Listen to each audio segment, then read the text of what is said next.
এর জন্য কয়েকটা কথা বলবো। প্যারেন্টসরা আছে, এখানে অথরিটিস আছে। এই কয়েকটা বিষয় নিয়ে আমি খুব অল্প সময় কথা বলে এখান থেকে বিদায় নেবো। যদি একজনেরও কানে যায় আমার ভালো লাগবে যে সেই কাজটা যদি মেনটেন করে। কোনো একটি স্টুডেন্টস হয়তো আজকে নতুন করে একটা শপথ নেবে যে আমি নিজেকে ভালো রাখবো, আব্বাকে ভালো রাখবো, মাকে ভালো রাখবো। কোনো একজন বাবা মা হয়তো আজকে নতুন করে একটা শপথ নেবে যে অঙ্গীকার করবে একটা যে আমি দুর্দান্ত একটি অবস্থানে পৌঁছাবো, আমার সন্তানকে সাদকায়ে জারিয়া করে যাব। একটা মেয়ে হয়তো ওখান থেকে বসে ভাববে নতুন করেছে সবচেয়ে সেরা মানুষ হব। এভাবেই সভ্যতার ইতিবাচক বিবর্তন হয় এবং এখান থেকেও সেটুক হবে। যদি একদম কিছু না ঘটতো, একটি ছেলে একটি মেয়ে বা একজন বাবা মা না বদলাতো, অনুষ্ঠানটা দুর্যোগের কারণে বাতিল হয়ে যেত। পৃথিবীতে আল্লাহ সুবহানাহু ওয়া তাআলা এমনি এমনি কিছু ঘটান না। দুম করে একটা অনুষ্ঠান হবে, এত মানুষ আসবে, খরচ হবে, এত কিছু হবে, আর কিচ্ছু হবে না, এরকম হয় না। পৃথিবীতে 1,62,000 ক্রিয়েচার আছে, ছোট ছোট কীট পতঙ্গ, যাদের নাম পরিচয় জানানো সম্ভব হয়নি বেশিরভাগের আমরা খবরই জানি না তারা কিরকম। খালি চোখে দেখা যায় না ইভেন এর মধ্যে বেশিরভাগকে।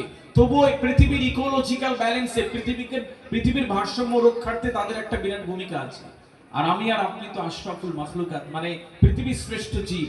আমার আর আপনার দায়িত্ব কিন্তু অনেক বেশি।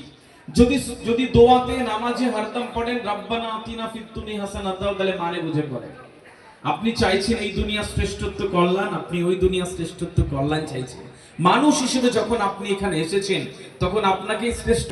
সূরা আল আরাফের 179 নম্বর আয়াতে আল্লাহ সুবহানাহু ওয়া তাআলা কোরআনে স্পষ্ট জানাচ্ছে, তোমার দুটো হাত দিয়েছি, তুমি কাজ করো না।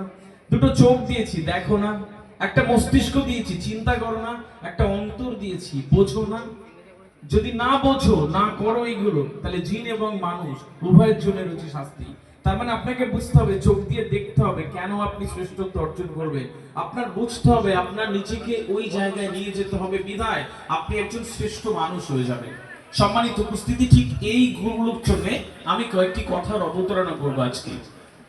শুরুতে আমি একটু কৃতজ্ঞতা জানিয়ে রাখি ইমতিয়াজ কালাম সাহেবকে, এই যে এত সুন্দর করে এই অনুষ্ঠানটাকে পরিচালনা করবার জন্য স্যারেরা রয়েছেন এবং এন্টায়ার পশ্চিমবঙ্গের শিক্ষা মানচিত্রে এই মুহূর্তে যে মিশনগুলো দুর্দান্ত অবস্থানে যাওয়ার জায়গায় রয়েছে তার মধ্যে আল হিলাল মিশন একটি অন্যতম জায়গা। এটুকু আমার স্বীকার করতে খুব ভালো লাগে।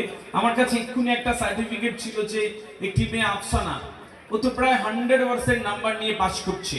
আমার কাছে এখানে আরেকটা দেখছিলাম, এখানেই রয়েছে আল হিলাল মিশনের মন্তাজ মিয়া, ও টপার হয়েছে মাধ্যমিকে। একটা দুটো হয়তো নাম আমি আর আপনি শুনে অনেকগুলো নামের পর